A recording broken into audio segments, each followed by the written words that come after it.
अच्छा, तो अब हम देख रहे हैं taxonomic position as a kingdom, यानी किंगडम के हिसाब से इनकी जो टैक्सोनॉमिक पोजीशन है बायोलॉजिकल क्लासिफिकेशन के हिसाब से किस तरीके से की गई है। ठीक है, तो हम स्टार्ट करते हैं टू किंगडम सिस्टम से। जो शुरुआत के अंदर क्या था, दो किंगडम सिस्टम था, यहाँ दो ग्रुप थे ऑर्गेनिजम्स के बेसिकली। ठीक है, वहाँ से स्टार्ट करते हैं फाइव किंगडम सिस्टम तक, और उसके अलावा जो उसके बाद डोमेन वाला कॉन्सेप्ट आता है उस पर डिस्कस करेंगे। ठीक है, अच्छा, first of all during two kingdom system, जब दो किंगडम थे, kingdom Plantae and kingdom Animalia, तब क्या था, जब किंगडम प्लांटी और किंगडम एनिमलिया वाला कॉन्सेप्ट था, तब जो सारे के सारे जो ऑल माइक्रो ऑर्गेनिजम्स थे वो किसके अंदर प्रेजेंट थे, all microbes, all microbes were placed in kingdom Plantae. सारे के सारे किसके अंदर प्रेजेंट थे, किंगडम प्लांटी के अंदर प्रेजेंट थे। ठीक है, तो यानी इसकी जो पोजीशन थी कहाँ थी, किंगडम प्लांटी के अंदर थी। कब, जब दो किंगडम वाला सिस्टम था, किंगडम एनिमलिया और किंगडम प्लांटी। सिर्फ यही प्रोकैरियोट्स नहीं, बल्कि सारे के सारे जो माइक्रो ऑर्गेनिजम्स थे या माइक्रोब्स थे, उन सब की पोजीशन क्या थी, यहाँ सब के सब प्रेजेंट थे किंगडम प्लांटी के अंदर। ठीक है, उसके बाद क्या हुआ, 1861 के अंदर जॉन हॉक ने, 1861 के अंदर इसने, जॉन हॉक ने क्या, या एक और टर्म प्रपोज किया, या थर्ड किंगडम प्रपोज किया। उस थर्ड किंगडम को हम नाम देते हैं किसका, यानी इसने प्रपोज थर्ड किंगडम प्रपोज किया। उस थर्ड किंगडम का नाम क्या था, एस्प्रोटिस्टा। उसका नाम इसने दिया, प्रोटिस्टा का नाम दिया। ठीक है, तो उसके बाद जो सारे के सारे ऑल माइक्रो ऑर्गेनिजम्स जो थे वो किसके अंदर क्लासीफाई किए गए, ऑल माइक्रोब्स किंगडम प्रोटिस्टा के अंदर। सारे के सारे जो माइक्रो ऑर्गेनिज्म जो कि किंगडम प्लांटी के अंदर पहले प्रेजेंट थे, उसको किंगडम प्लांटी से उठाकर एक नया ग्रुप बनाया गया, जिस ग्रुप को नाम दिया गया किंगडम प्रोटिस्टा का। यानी पहले दो ग्रुप थे, किंगडम एनिमलिया और किंगडम प्लांटी। जो माइक्रो ऑर्गेनिज्म थे वो किसके अंदर थे, किंगडम प्लांटी के अंदर थे। फिर माइक्रो ऑर्गेनिजम्स को किंगडम प्लांटी से लेकर एक नया ग्रुप बनाया गया, उस नए ग्रुप का नाम क्या रखा गया, किंगडम प्रोटिस्टा नाम रखा गया। ठीक है, तो अब बन गया थ्री किंगडम, यहाँ तीन किंगडम बन गए। ठीक है, उसके अलावा अब हम देखेंगे कि 1866 के अंदर जो एर्नेस्ट हक्कल ने क्या किया, कि ये जो प्रोटिस्टा किंगडम है इनके अंदर दो किस्म के ऑर्गेनिजम्स हैं। एक तो क्या है, एक सिंपल है, दूसरे थोड़े कॉम्प्लेक्स हैं।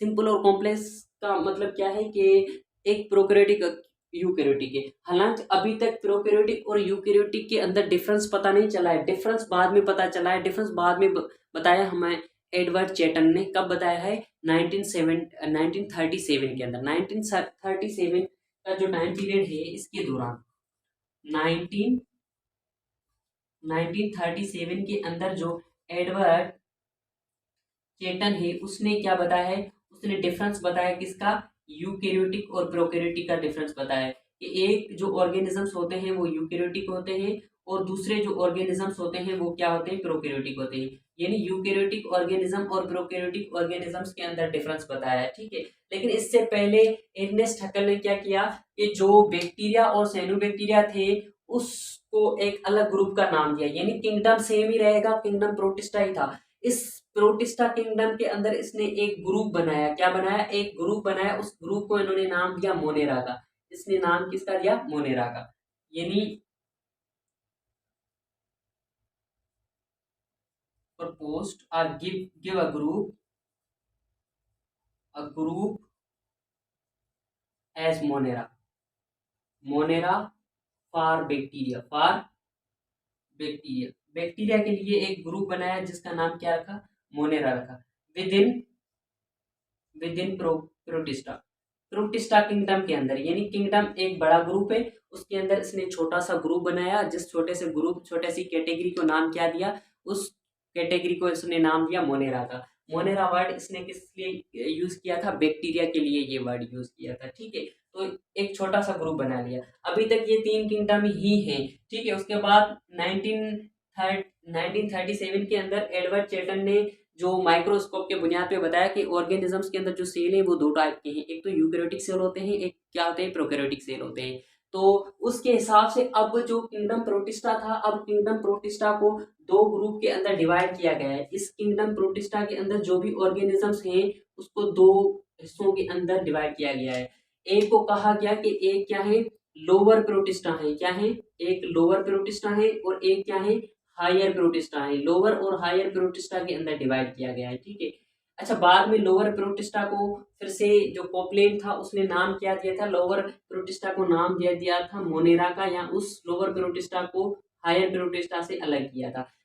यानी अब तक क्या बात हुई है कि किंगडम प्रोटिस्टा के दो हिस्से बनाए गए, एक लोअर प्रोटिस्टा, दूसरा हायर प्रोटिस्टा। लोअर प्रोटिस्टा को इसने इर्नेस्ट हैक्कल ने पहले ही नाम क्या दिया था, मोनेरा का नाम दिया था। अब जब 1959 की बात थी, 1959 किसी बुक में ये भी लिखा होता है, 1939 भी लिखा है, ठीक है। तो हमारे बुक में ये लिखा है, तो हमने ये लिखा है 1959 के अंदर कोपलेन ने, हर्बर्ट कोपलेन ने क्या किया, जो यहाँ पे लोअर प्रोटिस्टा थे यानी मोनेरा थे, उसको इस ग्रुप से अलग कर दिया। किस ग्रुप से, हायर प्रोटिस्टा से। यानी अब हम ऐसे कह सकते हैं कि इसने सेपरेट्स किया lower protista. Lower protista means, lower protista का मतलब क्या है, मोनेरा। लोअर प्रोटिस्टा का मतलब है Monera, from higher Protista, from higher Protista. Higher Protista से अलग किया and named as a separate kingdom, named as separate kingdom, और उसे एक अलग किंगडम का नाम दिया, सेपरेट किंगडम का नाम दिया, जो कि क्या था, किंगडम मोनेरा था, जो कि क्या था, as kingdom Monera, as kingdom Monera का नाम दिया।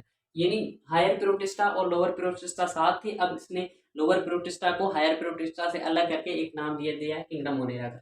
तो जो फोर्थ किंगडम बनाया वो किसने बनाया है, हर्बर्ट कोपलेन ने बनाया है, ठीक है। तो यहाँ तक जो था वो बैक्टीरिया अलग हो चुके हैं। और फाइव किंगडम सिस्टम जो कि रॉबर्ट एच विटेकर की है, रॉबर्ट हुक विटेकर की है, उसके अंदर भी इसकी पोजीशन जो है वो अलग है, उसके अंदर भी इसका जो ग्रुप है वो अलग है, जिन्हें हम किंगडम मोनेरा का नाम देते हैं, ठीक है। इसके अंदर मतलब prokaryotes have separate position, prokaryotes, इसके अंदर प्रोकैरियोट्स की क्या है, prokaryotes have separate group, have separate kingdom. इसके अंदर भी इनके पास क्या है, एक किस्म का सेपरेट किंगडम है, जिसको पहले नाम दिया गया था, मोनेरा का नाम दिया गया था। किसने दिया था, ये। अच्छा, मोनेरा का टर्म जो प्रपोज किया था इर्नेस्ट हैक्कल ने किया था, लेकिन इसको सेपरेट करके किंगडम मोनेरा का नाम किसने दिया था, किंगडम मोनेरा का नाम कोपलेन ने दिया था। अच्छा, उसके बाद मार्गुलस और शिवार्स आए, जिन्होंने इस मोनेरा को चेंज कर दिया, किसके अंदर, किंगडम प्रोकैरियोटी के अंदर चेंज कर दिया, जो कि वर्ड हम अभी भी यूज करते हैं, किंगडम प्रोकैरियोटी का, ठीक है। तो किंगडम प्रोकैरियोटी का नाम किसने चेंज किया, मार्गुलस और शिवार्स ने चेंज किया, दो अमेरिकन साइंटिस्ट थे, बायोलॉजिस्ट थे, ठीक है। तो ये थी इस फाइव किंगडम क्लासिफिकेशन के अंदर इनकी अलग पोजीशन है एज अ किंगडम प्रोकैरियोटी, ठीक है। अब डोमेन की बात आती है, तो डोमेन हमारे पास तीन किस्म के डोमेन है, यानी ये हाईएस्ट लेवल है, किंगडम से भी हाईएस्ट लेवल है, ठीक है। तो अगर हम प्रोकैरियोट्स के अंदर देखेंगे या बैक्टीरिया के अंदर देखेंगे कि हमारे पास दो किस्म के बैक्टीरिया पाए जाते हैं, ठीक है। इनकी जो क्लासिफिकेशन है वो तो हम आगे पढ़ेंगे बैक्टीरिया की क्लासिफिकेशन, लेकिन यहाँ पे देखेंगे कि बैक्टीरिया के दो ग्रुप है।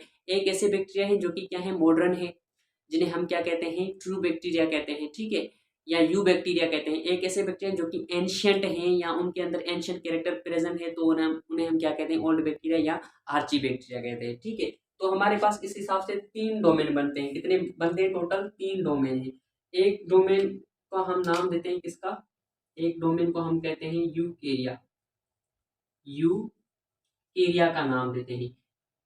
अच्छा, अब यूकेरिया के अंदर कौन सी चीजें आ जाती है, यूकेरिया के अंदर आपके एनिमल्स आ जाते हैं, यानी एनिमल्स किंगडम आ गया।